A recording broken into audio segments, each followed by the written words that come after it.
Isso é podcast Força Comandos número 13.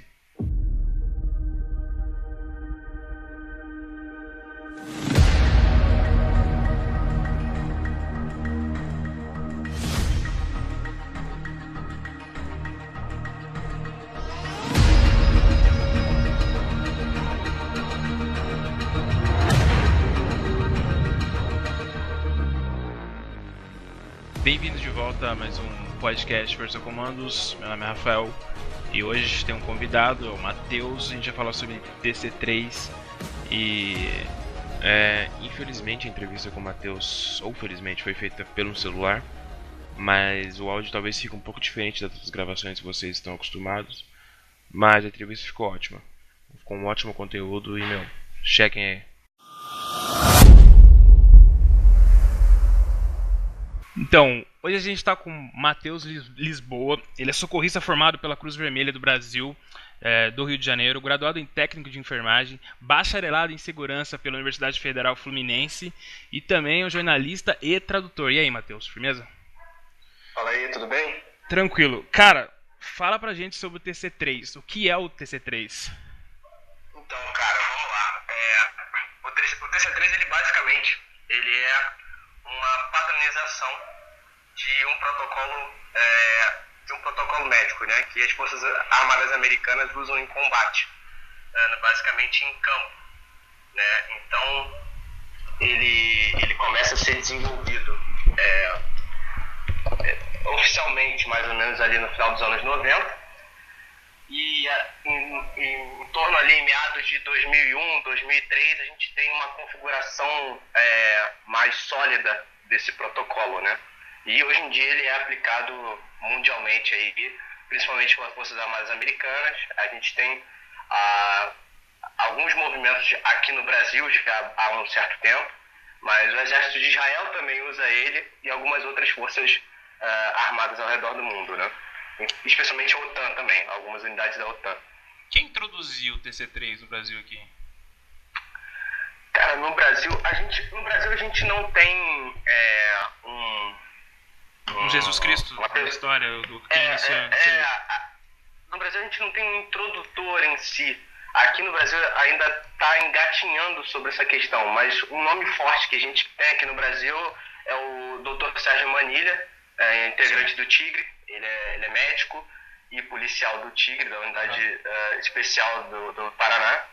E é um nome assim que a gente tem como assim o nosso guru, né, do TC3 aqui no Brasil atualmente. Mas as Forças Armadas, as Forças Especiais, elas já, e assim como algumas polícias, elas também já têm noção e já praticam há um certo tempo, mas não existe assim um nome em específico do TC3 no Brasil, né? Não sei se você ouviu os outros podcasts, mas eu tinha até falado sobre isso aí, que a primeira vez que eu ouvi na parte médica em relação a situações táticas no Brasil foi justamente pelo Tigre. Eu não sei se eu vou ouvir algum podcast que eu estava falando sobre isso, e policiais médicos de operações especiais, que eu saiba, era só o Tigre. Agora a gente tem aqui em São Paulo, que é um capitão médico do Comando de Operações Especiais da Polícia Militar, do COI, que eram dos únicos médicos policiais de operações especiais que eu conhecia, era do Tigre e do COI.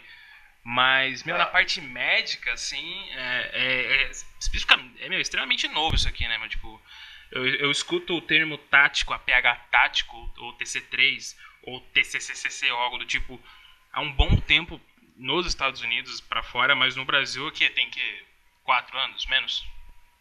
Pois é. O que acontece no Brasil é que muito se confunde, né, o TC3, os protocolos de combate, com o APH tático e com os primeiros socorros. Sim, pelo menos eu achava que há 2 meses atrás que era a mesma coisa. Pois é. E muitos policiais, muitos militares também acham que é a mesma coisa, porque eles têm na formação deles o chamado APH tático, que não é a mesma coisa que o TC3 ou os outros protocolos, ou eles têm o suporte básico de vida, que é uma fração ali dentro dos primeiros socorros, né? Porque eu mesmo tenho treino, eu tenho um curso de APH tático, que pra mim era a mesma coisa, praticamente. É lógico que tem diferenças mais específicas. Qual é a diferença, aliás? Entre a PH Tático e o TC3. Entre a PH Tático e o TC3. Aqui no Brasil, geralmente se fala tático quando a gente está usando armas, né? Geralmente quando se usa táticas de guerra ou táticas urbanas, entrada tática e coisa e tal. Sim. Basicamente é um curso de primeiros socorros com elementos táticos. Isso é o APH tático no Brasil. O TC3, no caso, como é praticado pelas Forças Armadas Americanas, ele é uma medicina totalmente voltada para o que acontece em campo. Então o retorno de fogo ele é adaptado, a forma como você vai estricar aquele cara, né, retirar aquele cara de risco é adaptado, as drogas, os equipamentos, você não vai usar aquelas pranchas duras que a gente tem aqui no Brasil, que se usa no APH ou no primeiro socorros convencional. Você vai usar uma prancha que ela é totalmente maleável e você vai conseguir engatar ela no seu cinto, no seu colete, junto com outro cara e conseguir puxar esse cara, essa vítima. Uhum. Então, o TC3 ele é algo muito mais refinado nesse sentido. E o que acontece no Brasil, cara, que a gente vê muito, e isso é algo muito grave, por uma série de razões, é a embusteiragem, né? É o que a gente chama de embusteiragem. Uhum. Então você tem um cara que é médico, ou simplesmente um cara que é condutor de ambulância do SAMU, ou é enfermeiro, ou é técnico, e ele pega o uniforme dele, enche de brevê e ele diz que é tático. Ele diz que está ensinando uma medicina tática, sendo que ele não é certificado pela ANAEMT e muito menos ele tem menos de 100 horas de treinamento no tema. Sabe? O que acontece bastante aqui no Brasil em relação a todas as áreas, na parte de combates, assim, por exemplo, na parte especificamente para forças de segurança, na parte de treino, de passar treinamento em si, acontece bastante isso. Eu acho que no TC3 deve estar ocorrendo pra caramba isso aí, pelo menos é o que eu vejo. Pois é, cara. Cara, já vi com transporte aeromédico, cursos online, sabe? Uhum. É uma coisa assim bizarra. Quase acontece até no jiu-jitsu, né? Que dirá nas áreas médicas. Eu imagino. Isso acontece muito e mancha a imagem, né? Você não tem... Aqui no Brasil, eu posso afirmar que não existem policiais ou então instrutores habilitados pela ANAEMT para poder dar esse tipo de matéria, né? E o TC3 em si, vocês estão levando mais para a área de Forças Armadas, na parte de segurança pública, ou é um foco total? Vai focar praticamente todas essas áreas, tanto nas Forças Armadas quanto... Aliás, em relação a isso, eu queria te perguntar também se vocês têm projetos de introduzir isso na parte de operações especiais dentro das Forças Armadas. Porque, como eu disse nos últimos podcasts, eu falei sobre a parte médica, o quanto é diferente mesmo nos Estados Unidos. Eu falo da formação dos operadores médicos das Forças Especiais Americanas, tanto na parte da Marinha, como no Corpo de Fuzileiros, ou na parte do Exército Americano, que lá realmente são formados médicos. A graduação, a formação médica de operadores especiais lá é extremamente puxado. São caras que realmente atuam como médicos no campo de batalha, seja na parte, seja um operador, por exemplo, de forças especiais que atuam em missões humanitárias, os caras atuam como médicos, os caras passam medicações e, enfim, né? Eu não sei se no Brasil, como eu disse, eu não tenho, mesmo sabendo que um conhecimento que alguns operadores especiais de Forças Armadas que eu conheço e outros administradores conhecem, tem uma preparação médica bem avançada, mas eu não tenho ciência, principalmente nas Forças Especiais do Exército Brasileiro, se eles têm uma preparação médica assim, a esse nível extremo como os operadores dos Estados Unidos têm. Você tem ideia em relação a isso? E, como eu disse na primeira pergunta, como vocês vão ampliar isso aí na parte de treinamento? Vamos lá. Com relação à primeira pergunta sobre ampliação, sim. O TC3 Brasil, como é o nome aí do nosso projeto, a gente não está primeiramente se propondo a fazer o que a maioria faz, que é dar simplesmente treinamento. Eu diria que dar treinamento está em segundo plano. O meu primeiro objetivo com esse projeto é poder expandir essa rede, é fazer com que não apenas o protocolo TC3, mas todos os protocolos usados em combate sejam trazidos para o Brasil e sejam trazidos para discussão no Brasil com uma qualidade. Sim, quase sabe? igual Força Comando, então, praticamente. Basicamente isso, né? Para que, primeiramente, que a gente crie uma rede das pessoas que estão falando sobre esse tema, das pessoas especializadas nesse tema, e que depois, e que comece a se criar realmente uma base sólida, sabe? Porque não adianta assim, ser mais um, né? Querendo dar curso, querendo dar isso, dar aquilo, sendo que você não vai estar realmente causando um efeito. Né? Você não vai estar fazendo com que aquele policial, aquele militar que está na linha de frente aprenda, porque ele vai ter que desembolsar de R$ 1.500 a R$ 2.000 do bolso dele. Isso a gente sabe que hoje em dia é bastante complicado. Sim. Né? Então, a ideia, primariamente, do DC3 Brasil é criar um suporte, uma rede pelo Brasil sobre o tema. Não é meu objetivo, até pode acontecer de termos cursos, eu convidar instrutores de fora, caras extremamente especializados para dar esses cursos, sim, mas o objetivo principal é, primeiramente, criar essa base dos protocolos de combate aqui no Brasil, né? E com relação à sua segunda pergunta, que foi sobre...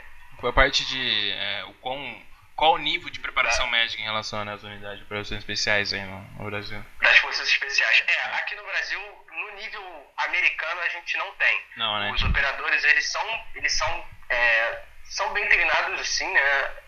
Os operadores especiais, Exército, Grumec, são caras muito bem treinados, sim, mas não é o mesmo nível que o Green Beret, que o Tier 1, né? O cara do David Gruel. Não é o mesmo nível na questão médica, porque a gente não tem a mesma estrutura que os caras têm. Para você ter ideia, cara, existem padrões mínimos e procedimentos que os militares americanos, seja o soldado, ou seja o operador especial, ele tem que ter. E o operador especial, ele tem o mesmo conhecimento do que os paramédicos. Sim. E algumas outras profissões, né? Porque é interessante falar também que nos Estados Unidos você tem profissões que aqui no Brasil não existem. Por exemplo, o paramédico no Brasil ele não existe. Uhum. Se alguém chegar para você e disser, olha, eu sou paramédico, tá mentindo. Né? Sim. Nos Estados Unidos também você tem o PA, que é o Physician Assistant, né? Que é como se fosse um técnico em medicina. Então o cara estuda 2, 3 anos e ele é como se fosse aquele médico que assina laudo, exame de imagem, né? Então eles acabam desafogando o sistema de saúde. Um bom exemplo disso é justamente uma das fornecedoras de equipamentos e treinamentos médicos, que é a North American Rescue, é feita por veteranos de operações especiais que não são médicos. Não são médicos formados em medicina, e é uma das empresas, é a empresa com maior referência na parte médica, por assim dizer, nessa área, TC3 e etc. Enfim, é feito por veteranos de operações especiais médicos. Sim, perfeito. Os veteranos de operações especiais dos Estados Unidos, eles têm o mesmo treinamento que os paramédicos têm, né? Então eles passam meses a fio treinando de forma realmente pesada. Sim.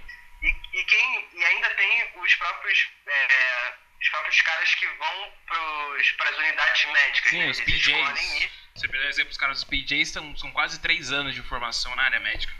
Os caras são médicos. Os PJs são assim, a epítome do que é a medicina de combate, né? Eles dentro da formação deles, eles já saem com o certificado de paramédico. Nas fases finais, eles rodam pelos hospitais americanos, né? Nas ambulâncias, porque eles não apenas têm que saber aplicar isso em campo, como também aplicar no ambiente civil, porque muda bastante. E os PJs, eles são caras assim, realmente especializados na questão de trauma, né? Falou em trauma, falou de PJs, sabe? Você tem os médicos de combate do exército americano, que também são muito bem treinados, Mas os Então, PJs são uma alguém do unidade projeto de voltada vocês, para isso. tem alguém do projeto de vocês que é dessa área, né, do exército americano. Quem? Tem alguém no projeto de vocês que é formado nessa parte, né, no exército americano. Tem sim, a gente tem o Marcelo Bini, que quem aí é da área operacional aí no Brasil já ouviu falar dele, é um cara sensacional. Ele foi do exército americano. Oficial, né?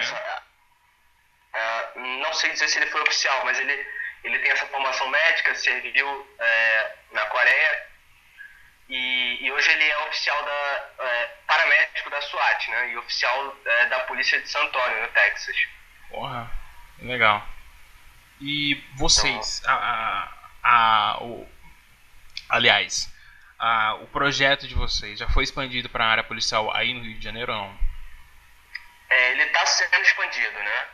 Nós estamos aí com grandes planos para o ano que vem, em poder trazer principalmente isso para a polícia militar aqui do Rio de Janeiro. Sim. Né? Que é realmente uma das polícias que mais tem combate, que menos sabe, sim. que menos tem acesso ao tema e que mais combate no mundo. Sim, é incrível. Na verdade, em relação a tudo, né, cara? Eu digo porque eu conheço policiais no Rio que realmente são os caras que mais estão em combate, os caras que mais estão na linha de frente contra qualquer tipo de combate que você possa imaginar.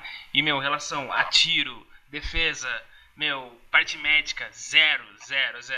E assim, eu acho que o maior problema também eu digo isso porque eu conheço a profissão e a busca em si, ela não é grande, entendeu?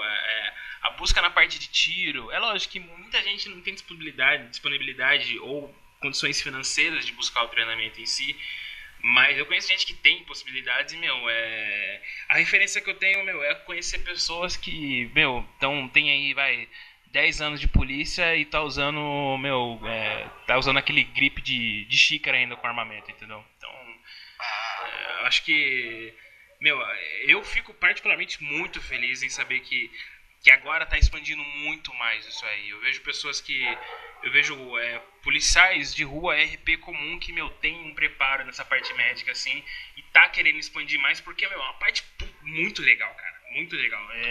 Todo mundo gosta disso, eu acho que é muito legal. Eu digo isso por referências que eu conheço de caras de fora que falam, tem como você não gostar disso, de querer aprender sobre isso, assim, porque, é muito legal. Você tem condições de operar em situações difíceis e poder salvar alguma vida de alguma forma, de forma técnica específica, e que você tenha um conhecimento superior a qualquer outro tipo de coisa, até porque o TC3, se você tiver um nível avançado mesmo, nessa situação, você pode até mais saber do que, sei lá, um enfermeiro do SAMU, por exemplo, pode ser ou não? Assim, porque não sei se saber mais do que um enfermeiro do SAMU, porque são conhecimentos um pouco específicos, né? Sei. Mas assim, um cara que ele vai se aprofundar dentro do protocolo, seja no TC3, seja em algum outro, ele não vai poder parar de estudar, né, cara? Porque não é simplesmente você aplicar um torniquete ou aplicar um selante de tórax. Você precisa entender o porquê que você está fazendo aquilo. Sim. Né? É claro que, assim, para um curso, para uma instrução um pouco mais rápida, você realmente vai pular algumas coisas, mas os caras que são muito bem treinados nisso, eles não são bons porque eles sabem o avançado apenas, mas porque eles sabem o básico muito bem, e eles sabem por que eles estão fazendo aquilo. Exato. Então, a ideia é justamente trazer, e eu sempre digo isso, cara, para todos os meus amigos, tanto militares quanto civis, que trabalham na área de segurança pública, como eu trabalho, que dentro das polícias, dentro do Exército, Marinha e Aeronáutica, não é uma questão de dinheiro apenas, e não é uma questão de estrutura apenas, é também uma questão de mentalidade. Exato. Porque a gente pode ter o cara interessado, a gente pode ter o policial que corre atrás, porque isso acontece muito, mas às vezes o comando daquela unidade está na mão de um cara, de um oficial, de um coronel, que ele não sabe o que é aquilo, Sim. não tem interesse em saber, tirar o policial da rua ou tirar o militar ali da unidade dele para treinar 20, 30 dias vai ser prejudicial para ele, Sim. sabe? Sim.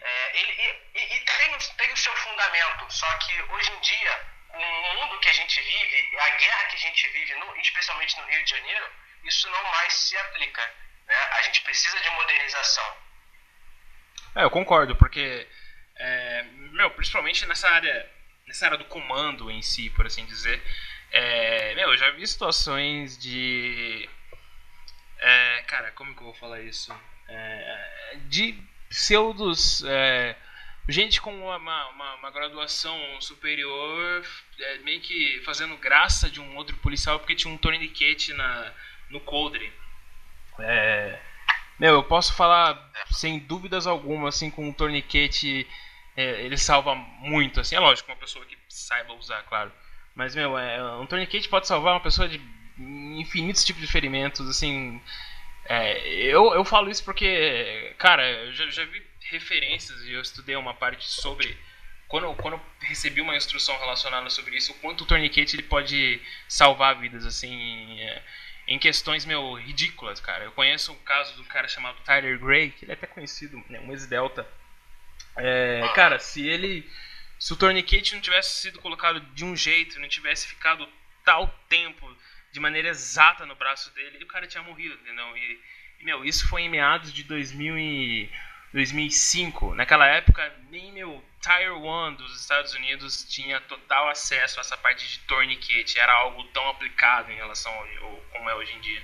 A partir de mais ou menos ali 2008, 2007 é que você tem uma modernização. Porque o TC3, para chegar ao que ele é hoje... Matheus, não tô te ouvindo. Hoje, diversos... Então... Matheus? Tô, pode falar de novo agora. Eu tava falando que o TC3, para chegar como ele é hoje, ele passou por diversas revisões. Então, 2001 é o ano que a gente tem, né, o ataque às Torres Gêmeas e coisa e tal, mas também é um ano em que o comitê ele começa a se reunir. E por conta de Mogadíscio também, sim, na África, 93. Eles começam a ver, em 93 exatamente, eles começam a ver a necessidade de modernizar as técnicas de campo, né? Na verdade, desde o Vietnã, eles já vinham conversando sobre isso, os médicos de combate. O TC3 ele foi exclusivamente fundado pelos médicos de combate das operações especiais norte-americanas. Sim. E só em 2001 que a gente começa a ter uma consolidação. E aí eles chegam a dois fatores, né? O que acontecia? Por mais que eles estivessem já desenvolvendo o TC3, o que acontecia era que eles ainda estavam insistindo em serem treinados por reguladores de saúde civis. Então eram paramédicos civis que ensinavam os militares procedimentos médicos, e não militares médicos de operações especiais ensinando outras operações especiais. Sim. Né? Então essa foi a primeira mudança que eles fizeram. Eles começaram a entender que não adianta eu querer aprender com o civil algo que o civil não vive. Então eles começaram a trabalhar em equipamentos, em procedimentos, em estruturas dentro dos próprios batalhões e unidades, né?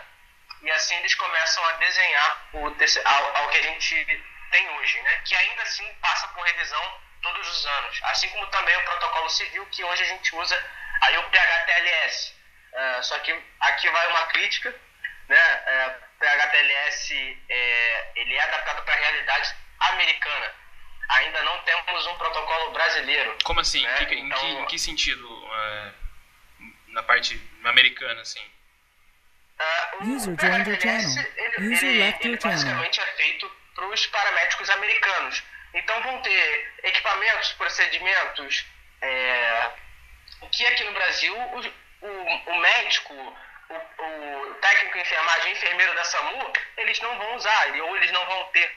Então você tem alguns lapsos dentro dessas práticas que faz com que o PHTLS ele não seja totalmente adaptado à realidade brasileira, entende? Entendo. Faz sentido. Tem algum projeto de reformular isso, pelo menos no Brasil? Pelo menos os operadores especiais ali do Sul. Cara, projeto tem. Na parte civil, sim, existe. Só que, enquanto a gente tiver uma estrutura tão diferente de regulação de saúde, sim, especialmente essa resistência pelos conselhos de medicina, pelos conselhos de enfermagem, a gente ainda vai continuar tendo esses problemas, né? A questão não é uma questão de dinheiro, de novo eu repito, é uma questão de mentalidade. Sim. Né? Enquanto a mentalidade do brasileiro não se abrir para o que tem de melhor no mundo, exato, nós vamos continuar sendo um país atrasado, seja realmente na área médica, seja na educação. Eu concordo isso 100%, tanto em qualquer área, na parte de segurança pública, na parte de tiro, defesa pessoal. Acho que, assim, o que tem no Brasil, agora eu vou ser polêmico, o que tem no Brasil tá, low demais, assim, ao nível de gente que se diz extremamente capacitada a passar em treinamento. Por exemplo, vou dar um exemplo que eu conheço bem, que é tiro. E, você vê que, cara, se você pode me chamar de paga-pau ou qualquer tipo do tipo de lambe bola de americano, mas, se você tiver referência de 10% do que tem a capacitação de tiro nos Estados Unidos em relação ao Brasil, eu chamo aqui que você fala muito sobre na parte de embuste, na área médica, na parte de TC3, eu vejo muito isso na área de tiro também. Eu vejo, aquele negócio de dar aquele snack bag da pistola a todo momento, situações de estresse ridículas, assim, que eu vejo que os caras pegam uma referência de fora e trazem pro Brasil de maneira, assim, não proveitosa, e colocam aquele negócio, entre aspas, treine como você luta. É uma referência que, acho que em todas as partes, principalmente na parte agora médica, algo que cuida de vidas, algo que, assim, está lidando com vidas realmente, não que tiro, não que na parte tática de tiro ou algo do tipo. Assim, é lógico, eu não tô falando no total, tem caras aí extremamente bem preparados na área tática de tiro, etc, no Brasil, até mesmo na parte de TC3, como você estava me falando. O Grupo Tigre, por exemplo, falar o que dos caras? Mas, na parte média você está lidando com vidas. Eu acho que é algo sério, pelo menos eu acho. Sim, pois é, exatamente. Isso acontece muito, cara. Até mesmo faculdade de medicina, e aí com relação ao torniquete, até hoje ensinam que o torniquete não pode ser usado porque, cara, vai perder um membro. É mole, sabe? Eu não entendo isso aí, cara. De novo, com referências americanas. Cara, qual é o tempo... Como se diz? Quanto tempo eu posso deixar o torniquete ali? Cara, existem estudos que já falaram em 6 horas. Sim. Existem estudos que já falaram de 8 horas. Não. Fala por você, assim, hipoteticamente. Quanto tempo você deixaria um torniquete numa vítima? Pelo tempo que eu levaria pra chegar ao hospital. Perfeito. Eu vi referências de um caso... Onde foi? Eu não lembro se foi em Mali ou no Chad, de unidade de operações especiais francesas. Se eu não me engano, eu posso... Enfim, eu vou só dar como referência. Se eu não me engano, esse operador das forças especiais francesas, se não me engano, ele ficou por quase 11 horas com o torniquete. Se você vê no mapa, Chad e o Mali são lugares, desgraçados. E lá, por algum motivo desconhecido, tem muito problema de rádio e tudo mais, enfim. Esse operador ele ficou com quase 11 ou 10 horas. Eu posso estar falando merda, mas é que eu não lembro mesmo, assim. E isso foi postado até mesmo no Instagram do North America Rescue, falando justamente em relação a isso, que o maior problema em relação a essa parte médica é as pessoas terem medo de usar o torniquete. O medo de usar o torniquete causa mortes. Sim, exatamente. Causa morte. É exatamente isso. Né? Então você tem ainda... De novo, a guerra de mentalidade, sabe? Sim. O cara velho que aprendeu medicina em 1950, em 1970, hoje é professor e vai aí, né, de geração em geração falando a mesma coisa, sempre. Porque ele aprendeu assim. Né? E mesmo que se tenha artigos desmentindo, provando, falando, ainda assim o meio civil ainda é muito resistente. Você sabe, pra parar sangramento, dependendo do sangramento, é sério, velho. Você precisa, ali, meu, você levar um sangramento, vai, que fala uma região, meu, coxa, parte superior da coxa. Meu, pra parar o sangramento dessa área, velho. Não, uma artéria femoral, você tá ferrado. Se você não parar aquilo ali, você morre em 5 minutos. Meu, a dificuldade pra parar um sangramento, quantas, meu, eu sei o quanto é difícil, assim, é lógico, nunca enfrentei algo em relação real, mas se você ler sobre, você vê que, meu, é muito difícil parar sangramento numa região na coxa, cara, é muito difícil mesmo. Quantas mil voltas tem que dar com o torniquete ali, fora a dor, né, que dá uma dor desgraçada do torniquete. Fora a dor, porque você precisa comprimir ali a raiz arterial até que realmente o fluxo sanguíneo pare, né? E aí entra uma coisa importante. Não usar um torniquete falsificado, Sim. Não usar um torniquete barato, porque a gente sabe que aqui no Brasil ele é caro, Sim. A gente sabe que fica em torno de uns R$300 às vezes, isso é caro para o operador, isso é caro até mesmo para quem tem condições. Fora a dó de usar, né? Exatamente. Então é interessante que quando comprar, tente comprar, eu recomendo sempre o CAT. É a referência, sim. Da NRA, sabe? Porque é o melhor do mercado, é feito para isso. Não adianta vocês tentarem fazer um torniquete improvisado. Vou usar pano, vou usar graveto. Não adianta. Isso vai dar merda, isso vai matar o cara. E você vai causar mais dano do que ajuda. Então é melhor você fazer o que é mais seguro do que você tentar ser aventureiro e acabar fazendo merda, né? Acho que no Brasil mesmo, acho que é só o CAT mesmo, porque se você procurar na internet, você vai ver que tem um monte. Assim, eu particularmente, eu recomendo que você compre para treinamento. Eu tenho 3. São 3, meu, que eu paguei R$90. Os 3 são para treinamento. Eu sei lá, mostro para algumas pessoas e tudo mais, mas eu tenho um CAT. O meu CAT tá embaladinho, tá naquele plástico ainda. Tá dentro do meu kit de primeiros socorros. Por falar em kit de primeiros socorros, meu, o que você... Eu não sei se você é um EDC guy ou algo do tipo, mas se você for, mas se não for também, o que você carrega no seu kit de primeiros socorros? Cara, isso as pessoas me perguntam bastante. As pessoas me perguntam sobre equipamento e sobre curso, né? Todo dia eu recebo ali na página do TC3 Brasil sobre essas duas coisas. Cara, é o básico, né? Acho que você, tendo minimamente o básico, você já consegue ali. Então, eu tenho torniquete, eu tenho a gás de combate, eu tenho... Difícil de achar, hein, meu? Oi? Difícil de achar gás de combate. Eu pelo menos... Quer dizer, eu nunca procurei, mas... Nós temos alguns fornecedores, e quem quiser pode até entrar em contato com a gente, que a gente pode passar o contato deles. São caras ótimos, com preço bacana. Show. Aí é um merchan, tá? Show. A gente não é nada com isso. Força Comandos é pra jabá, pode fazer.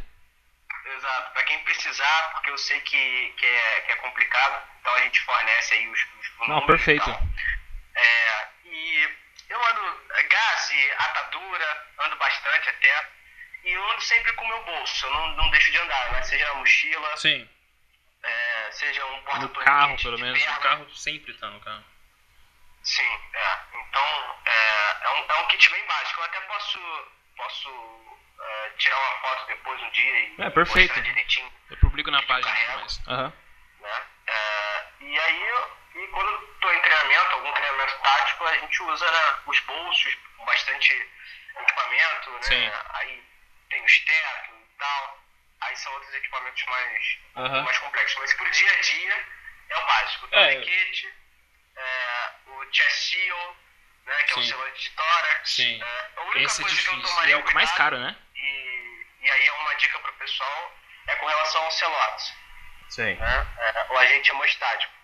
É a única coisa que, inclusive, e aí a gente entra numa questão até legal de falar nesse podcast, que é com relação à parte jurídica.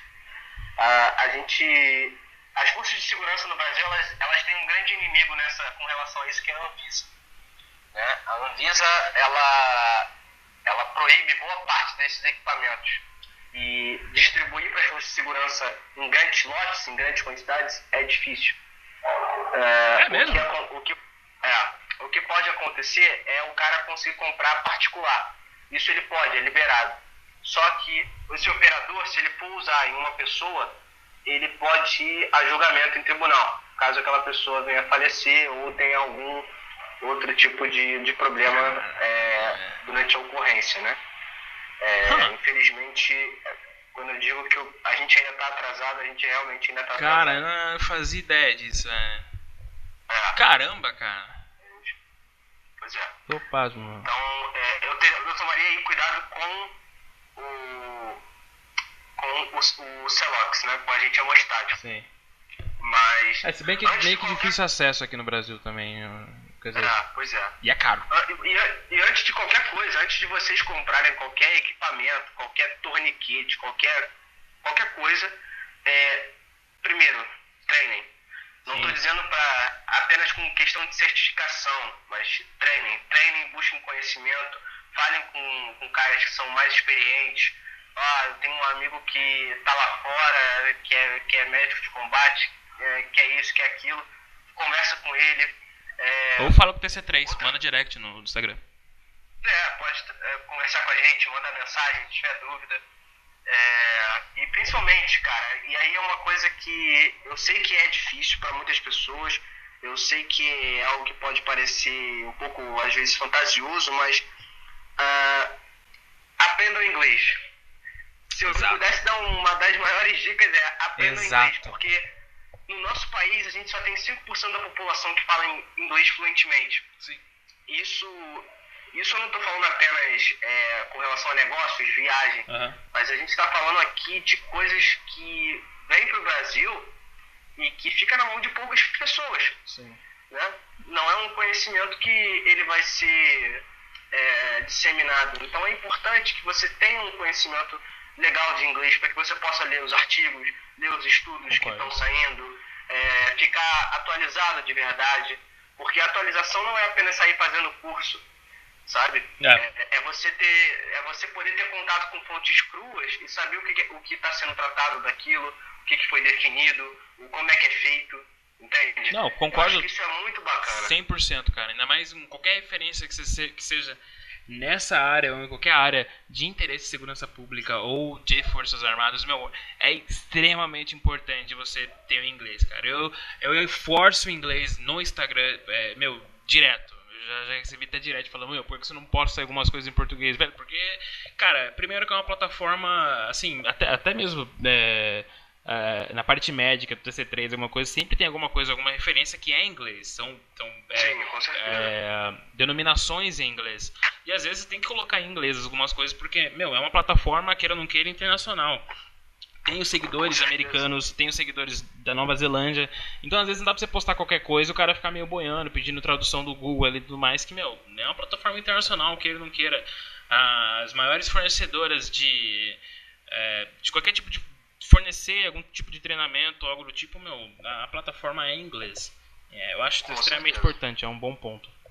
O que eu ia te perguntar? Em relação a parte de urgência, assim, no TC3, o que vocês vão passar futuramente na parte de treinamento? Vai ser voltada à área pré-hospitalar? Como vai ser? Olha, cara, sobre a parte de treinamento, eu ainda não tenho nada tão planejado. A gente tem conversado, sim. Inclusive, a gente até ia trazer o Bini aqui, Marcelo Bini, agora final do ano, né? Mas acabou que não teve como. Mas a gente quer introduzir, sim, treinamentos, mas treinamentos de qualidade. É provável que a gente chame instrutores de fora, ou então talvez o próprio Doc Manilha, o Dr. Leandro da Core aqui no Rio de Janeiro, que é um cara também excelente. Sim. São os nomes que estão envolvidos no tema. Né? Ou então os graduados na pós-graduação em APH policial que o Tigre fez. Foi pouco tempo atrás, né? Putz, alto nível, cara. Eu vi alguns stories deles. Alto nível demais, cara. Eu vi treinamentos desse nível com os caras da Borstar, que é uma unidade médica da Border Patrol dos Estados Unidos, que são os caras da Patrulha da Fronteira. O War Stars, não sei se você conhece, é uma das unidades médicas mais bem preparadas dos Estados Unidos, referência mundial em preparação médica. PJs e War Stars, os caras estão, tipo, alto níveis demais na parte médica. E, todas as instruções que eu vi sendo passado ali no Tigre, eu tinha visto, lógico, por meio de internet e tudo mais, os caras da Borstar passando. Foi alto nível o treino que o Tigre passou. Sim, foi altíssimo nível. Os caras saíram realmente muito bem treinados. Tipo, foi o único do Brasil, né? Bons, tanto pelo Doc Manilha quanto o Doc Felipe. Um grande abraço aí pra ele. Treinaram o pessoal de um nível assim muito bom. E também parabenizo aí a Polícia Civil do Paraná pela iniciativa, né, de terem sido aí pioneiros sim no tema.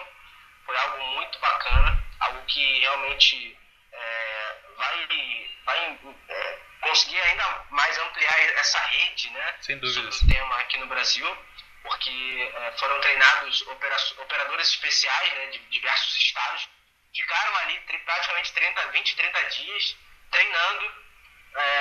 Foram, acho que, se eu não me engano, foram mais de 8 horas de aula por dia, aulas noturnas. Então foram um treinamento muito bem estruturado. Com certeza o pessoal saiu com uma base muito boa. E a ideia do TC3 com relação a cursos é trazer coisas bacanas, sabe? Não é apenas fazer o curso por fazer pelo certificado. Sim. E certificado, exatamente. Sim, é o que importa ultimamente. A gente brinca muito que o brasileiro ele gosta de certificado, brevet, medalha e título, né? Sem dúvida. E título, e dizer que é. E estrelismo também, que é o mais importante. Você ter a capacidade de você postar que você é tal coisa é importante para o brasileiro. Pois é, se você fala, vamos ali estudar algumas horinhas ali sobre tal tema. Sim. Não, cara, não gosto, não tem uma coisa mais rápida.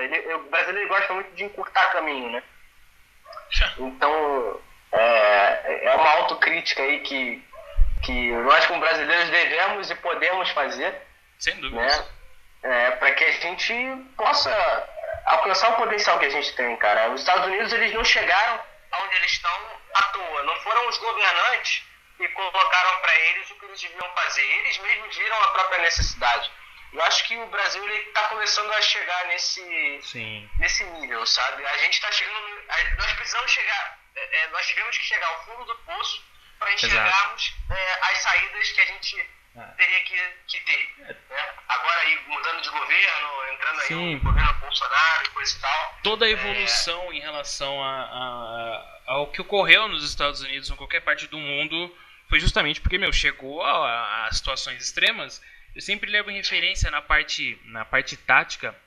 A primeira referência que eu tenho, Delta.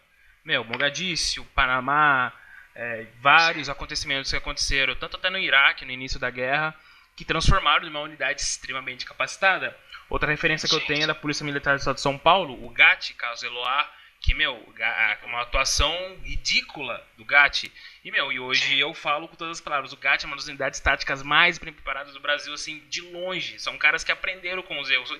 Toda a referência à parte policial tática no Brasil inteiro é feita de situações difíceis, situações que transformaram a unidade. E, simplesmente foi ótimo ter acontecido esse tipo de coisa para diferentes unidades. Assim, acho que até na parte médica. Aqui no Rio de Janeiro, a gente teve o caso do ônibus 173, né? Exato. Fez com que o BOP se reinventasse, praticamente, né? Sim. Viraram uma outra unidade depois disso. GAT aqui também, foi exatamente a mesma coisa. Exatamente. Esses acontecimentos traumáticos, apesar de tristes, apesar de realmente muito complicados, eles deixam essas marcas. Inclusive, dentro do próprio protocolo TC3, em uma das fases, que é a segunda fase, o protocolo TC3 ele é dividido em 3 fases, né? A primeira fase ela é chamada Care Under Fire, que a gente traduz como cuidado sob fogo, e a segunda fase, que é o Tactical Field Care, e a terceira é o Tactical Evacuation Care, que é quando você retira o cara ali, né, de cena. Na segunda fase, que é esse Tactical Field Care, quando você vai cuidar desse cara, eles até, quando você vai trocando, na verdade, da primeira para a segunda fase, eles até usam um exemplo muito bacana, no sentido que eles falam sobre a Operação Entebbe, com a morte do Netanyahu, né? Sim. Naquela ocasião, quando o irmão do Benjamin Netanyahu, né, ele é atingido por aquela rajada de metralhadora, os caras da unidade dele ignoram o corpo dele ali no chão, né, e acabam entrando em confronto com os terroristas. E isso passou a ser uma espécie de marco a não ignorar a vítima, né, quando esse tipo de coisa acontece. E a gente percebe esse mesmo padrão em algumas outras operações, né? Sim. De como tratar com essas situações delicadas. É só um pequeno exemplo que é bacana até falar. A história militar, ela traz... acho que o alto nível do militarismo, ele é isso, né? Ele acaba aprendendo com os erros do passado e trata de não cometê-los mais novamente. Em questões gigantescas, realmente. Praticamente em tudo, na parte de reinvenção, sempre são, como você disse, em casos traumáticos, em situações difíceis que ocorreram. E acho que acredito na parte médica, deve ser exatamente a mesma coisa. Como eu digo, em 2003, se você vê a invasão, First Recon dos Marines, eles carregavam uns tourniquets daqueles de cordinha, entendeu? Que você passava pelo meio e apertava. 2003, o First Recon na época, ele era uma unidade de operações especiais, era uma unidade mais bem preparada, mas ainda assim carregava esse tipo de tourniquet. E sem dúvida, de algum momento o tourniquet não funcionou. E sempre tem alguém pra ter ideia em relação a isso. Cara, você quer acrescentar mais alguma coisa? Falar sobre... aliás, se você quiser acrescentar alguma coisa, você me fala. E deixa as referências do seu Instagram. Não sei se vocês têm Facebook. Do Instagram e do site. Do site.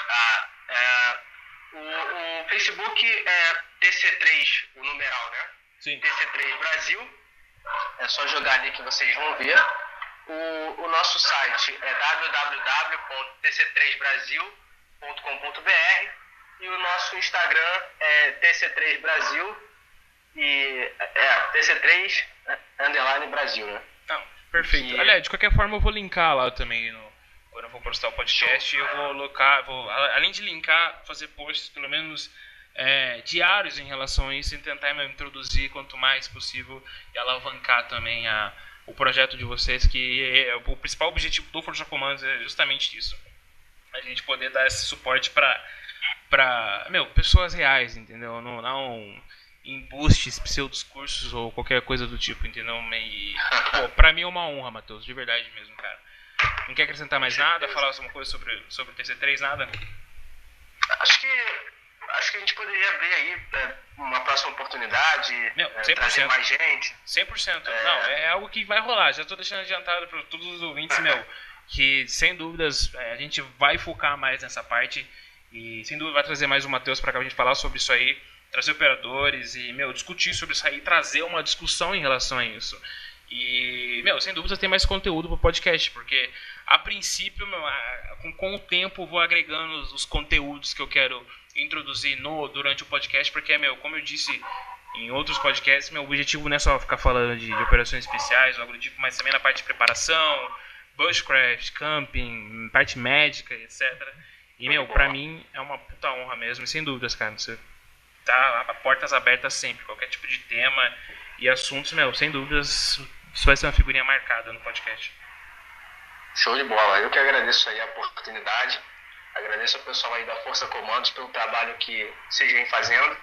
E tamo junto. Quando precisarem, é só chamar que a gente traz mais gente, traz mais conteúdo, sem problema algum. Pô, perfeito, beleza? Cara. Cara, TKS de novo, muito obrigado. E obrigado pelos ouvintes, obrigado pela paciência. E é isso. Fique salvo, fique alerta e até a próxima.